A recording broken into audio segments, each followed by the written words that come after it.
This episode is brought to you by Kia's first 3-row all-electric SUV, the Kia EV9, with available all-wheel drive and seating for up to 7 adults, with a 0 to 60 speed that thrills you 1 minute and available reclining lounge seats that unwind you the next. Visit kia.com/EV9 to learn more. Ask your Kia dealer for availability. No system, no matter how advanced, can compensate for all driver error and or driving conditions. Always drive safely.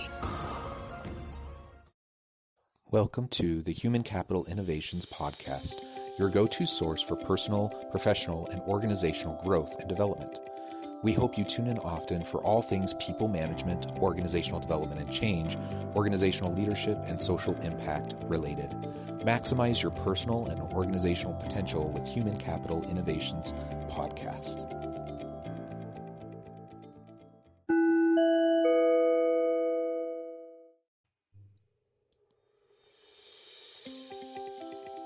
Welcome to the Human Capital Innovations Podcast. In this HCI podcast episode, I talk with Geoffrey Klein about effective storytelling in organizations to drive leadership and organizational success.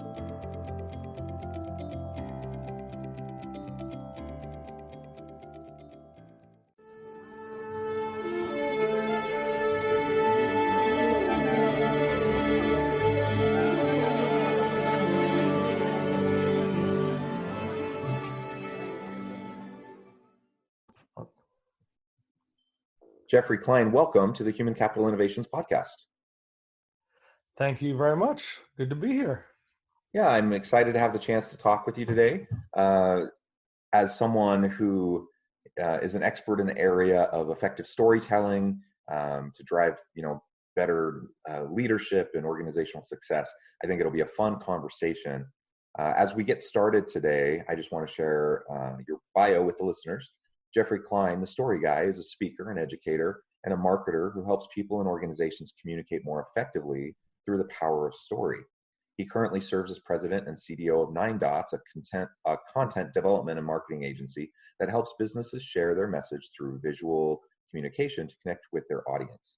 Geoffrey's diverse professional experience includes working in the film industry, where he worked on films such as The Truman Show, Mission Impossible 2, Legally Blonde, and Die Another Day. He also spent 10 years living in Manchester, England, where he worked in both real estate and at a creative design agency. Geoffrey is a Google trusted photographer and is certified in both content marketing and social media. Geoffrey has been a TEDx speaker and has guest lectured at Manchester Metropolitan University, Drexel University, Husain College, I'm not sure if I said that correctly, and currently serves as an adjunct professor at Temple University's School of Media and Communications. Geoffrey has a bachelor's degree from Amherst College and a law degree from Temple University. Geoffrey is a gadget and cufflinks enthusiast, and in his spare time, he enjoys spending time with his wife and 3 kids, whether it's baking, basketball, or board games. Awesome background and really a fun, diverse set of experiences that you have had in your career, I'm sure all of which really have lent themselves nicely to your approach to storytelling and working with clients to help them be more effective. Yeah, I've collected a few stories along the way, which I think is helpful. I was thinking about it in terms of what you do in business and in organizations. It's all about building relationship. Yeah, I think again, I have sort of a worldview on this about, we're all trying to be connected. That's kind of what we try and do.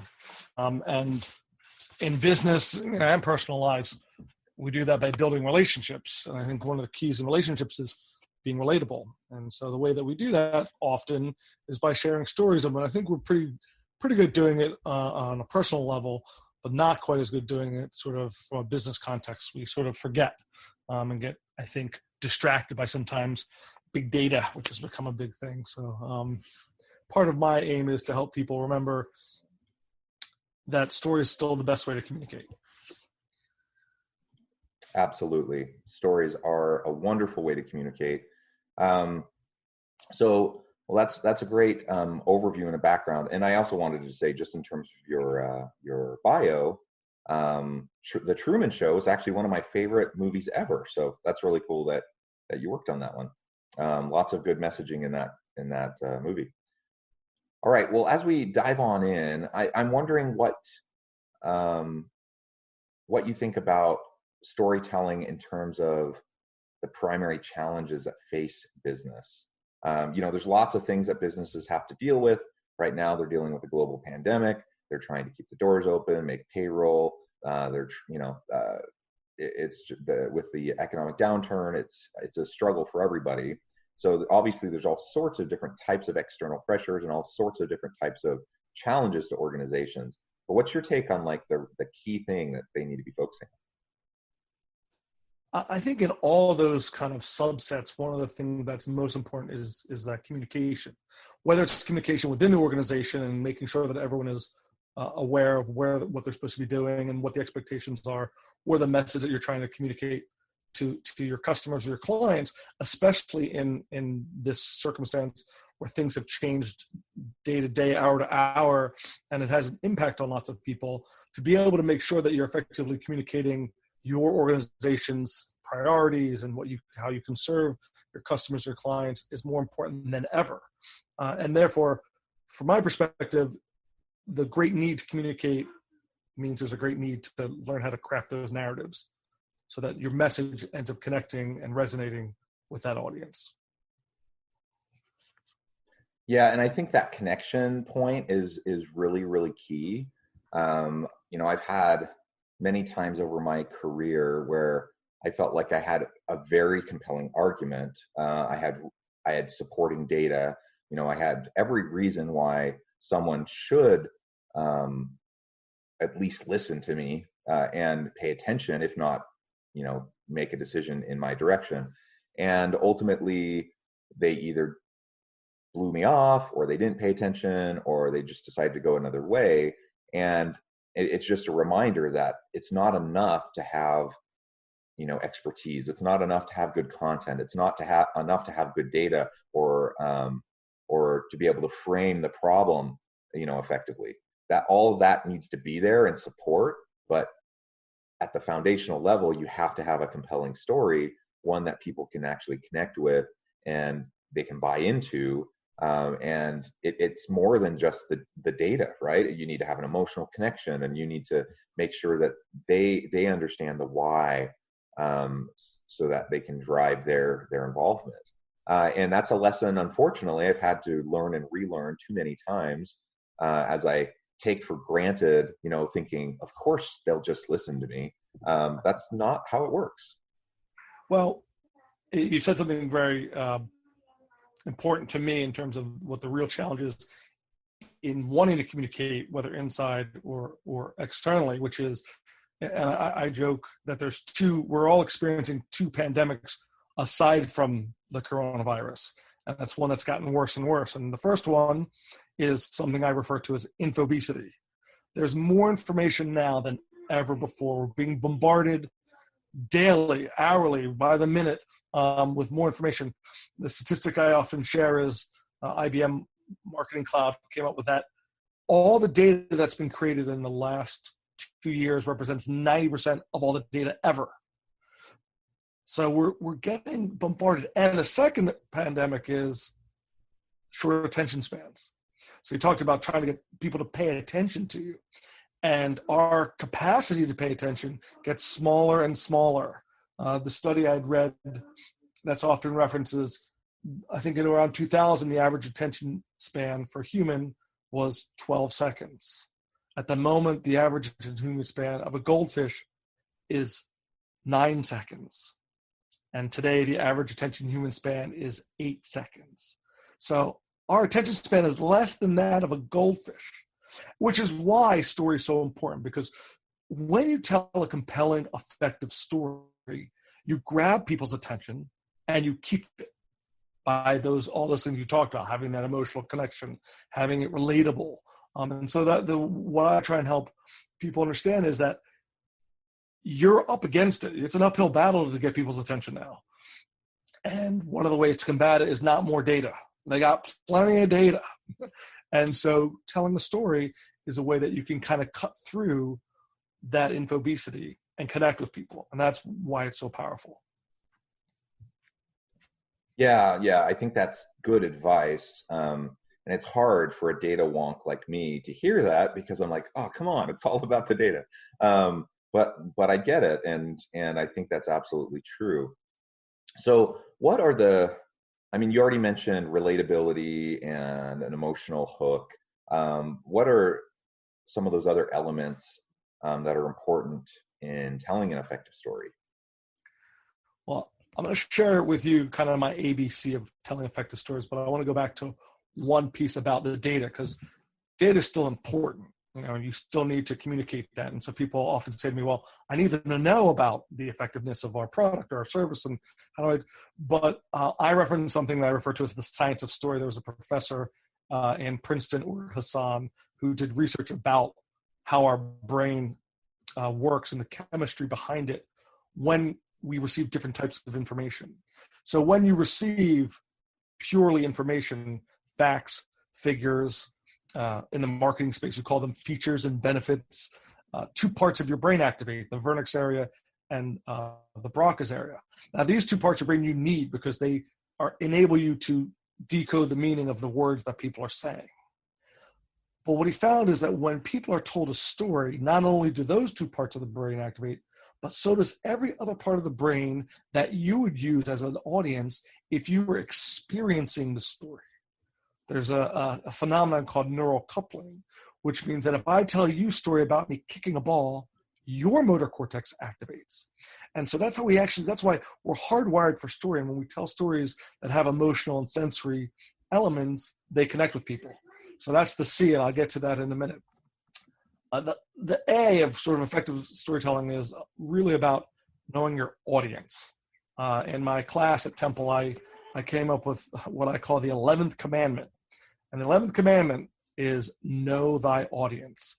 And so when you're trying to communicate and when you're trying to start to tell a story, you need to know about the audience as much as you can, because that's who you're trying to connect with. So there's the old adage of, oh, talk about what you know.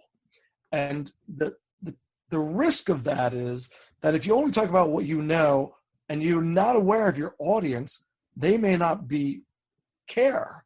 They may not care, and they may not understand what you're talking about because there's nothing, that relatability. So the relatability is translated by understanding your audience. So I always express to people that find out as much as you can about the audience you have, your employees that you have.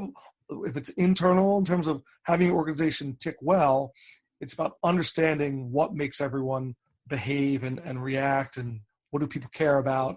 The more you know, the better you can craft a story.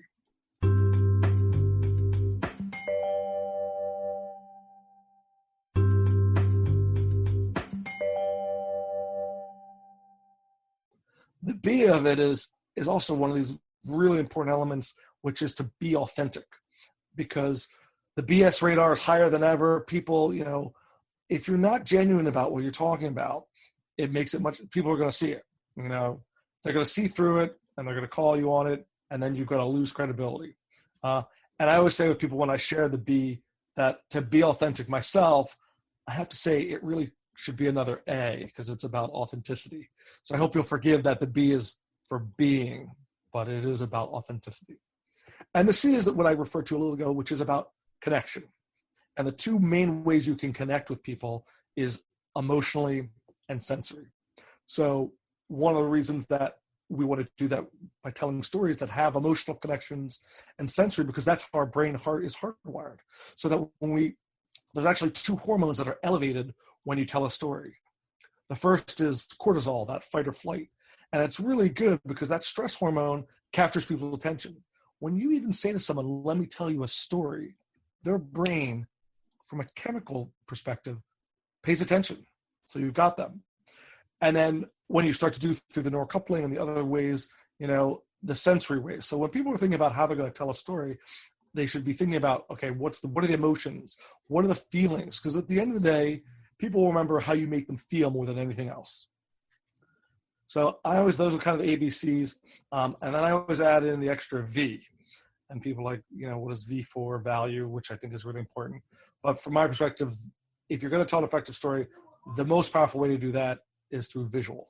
And that's what we do. We create visual content. All the statistics, all the studies show that we're more receptive to visual. You process visual communication 60,000 times faster than text. So you have to look at the fact that a lot of parts of your brain are made up for visual, for decoding visual images. But because you have such a short attention span, a short space to capture people's attention, you got to get quickly. And that's why when you have a video on your website, you have something like 2.5 times more time spent on that website than if you don't. Because people want to click to watch a video more than read. We're a scan culture, unfortunately. And I'm a big fan of the written word. When we developed, any kind of visual, often it starts with a script. So the message, those elements are really important. But if you know your audience and then you craft your story and then you find a way to tell it visually, that's going to be the best way to connect with an audience. Yeah, well, I love that. That great insight there, and absolutely in terms of the visual, having compelling visualizations is so important, and that's true for stories. That's true for any content. It's true for data. You just need to have compelling visualizations to really draw people in and to hold their attention. And your point about being authentic and being true to yourself is also just so vital. You mentioned the BS meter. Absolutely. I think people can just see it through you a mile away. And so if you're blowing smoke, they're already so busy and their attention's being pulled in so many directions. And so if you're in a meeting and someone's just BSing, what are you going to do? You're going to tune out, you're going to go to your computer, and you're going to answer emails or whatever. Because it's a waste of your time because you don't even trust what the person's saying. So I think everything that you just mentioned is awesome and a really good set of tips for listeners as they're trying to think about how they can better and more effectively tell stories within organizations. And I really liked the neuroscience aspect of what you just said. Also, that's not my field. I admit I don't understand a whole lot about the brain chemistry side of things, but I know enough to recognize that people who are way smarter than I am have figured out, how important all of that is, and that those connections and those links are real. So we need. Let me just say, but I'm not expert in neuroscience either. I've just been interested, and I think that's the point. I've delved into that. Professor Hassan is an expert. I've just taken his, and what I've tried to do is take that science and make it understandable for us lay people, us non-science people, because I think what's amazing about the science and why I like it so much is that you can take that incredible technical knowledge that they have and be able to use it in a everyday situation in terms of the way you think about things. Yeah, absolutely. Absolutely. Well, good. So if you were to give, we have lots of managers and leaders that listen to the podcast. So if you're going to give like one piece of advice of what a leader could do starting today to give their leadership more power and influence through stories, what would that be? Well, I would start with the 11th commandment, which is to get to know who are the people you're trying to get to connect with. So whether it's asking questions, they do focus groups, interviews, there's a lot of way to collect that information. And I think it's important to have a simple, effective structure.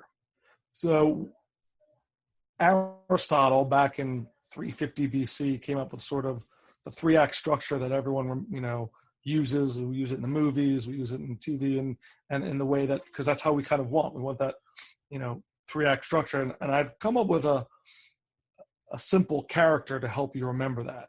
So if you're like, okay, how should I start telling my story? I say, just ask Big Man Ed. Big Man Ed is the simple way. And Big Man Ed is an acronym for beginning, middle, and end. So we always want to say, like, when you're going to craft a compelling message, it should have a beginning, a middle, and end.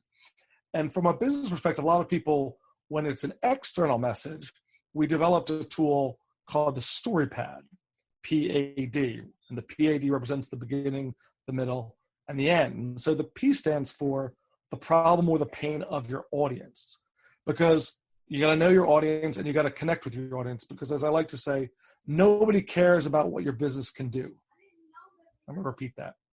Nobody cares about what your business can do. They only care about what your business can do for them. I referenced the most popular radio station, WIIFM. What's in it for me? And again, knowing the audience and recognizing you got to give them a reason to care and to pay attention. So when you start your story, if you start with that P for their pain or their problem, they're going to pay attention. The A of the story pad, PA, the A is for the answer to their problem. So when you're thinking about how you help them, so what's your product or service, or what is it you're trying to communicate to your managers to get them to have their, their direct reports? What is it the problem that they're having that they need engagement from? And here's what you're trying to get them to do. So you give them the answer to their problems.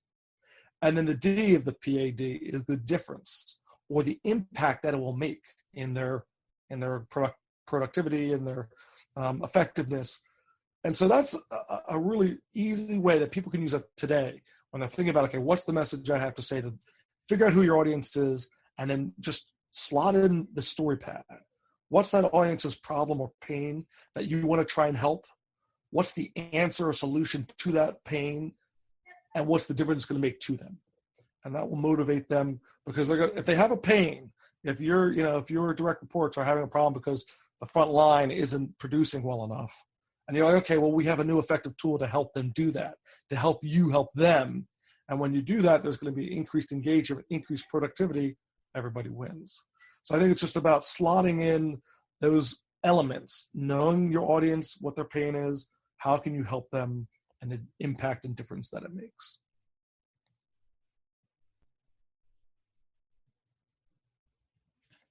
Awesome. Excellent tip. We're about out of time. I do want to give listeners a chance to know more how to get in contact with you. Would you mind sharing about your website and connection points before we part ways? Certainly. Thank you very much. I appreciate that. There are the two websites to connect with me. One is kind of my speaker training section, which is just ggklein.com. And then for all the content production we do, it's 9dotsmedia.com. And they'll have all my social on those, but in most cases, my social is either GG Klein or 9dotsmedia.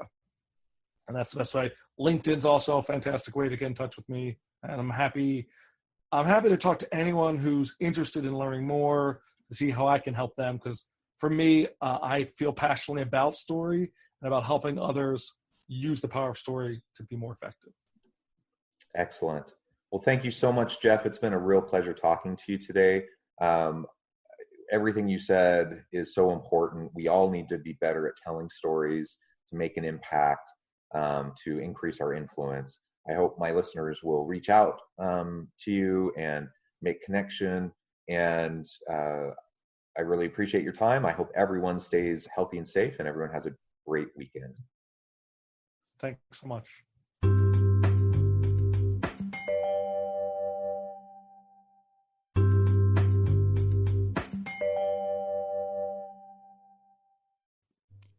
Thanks again for joining us for this episode of the Human Capital Innovations Podcast.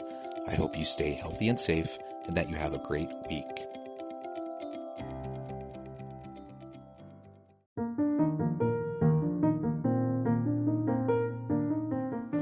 Check out our new weekly LinkedIn newsletter, Alchemizing Human Capital, exploring industry trends via original research and interviews with executives and thought leaders from across the globe.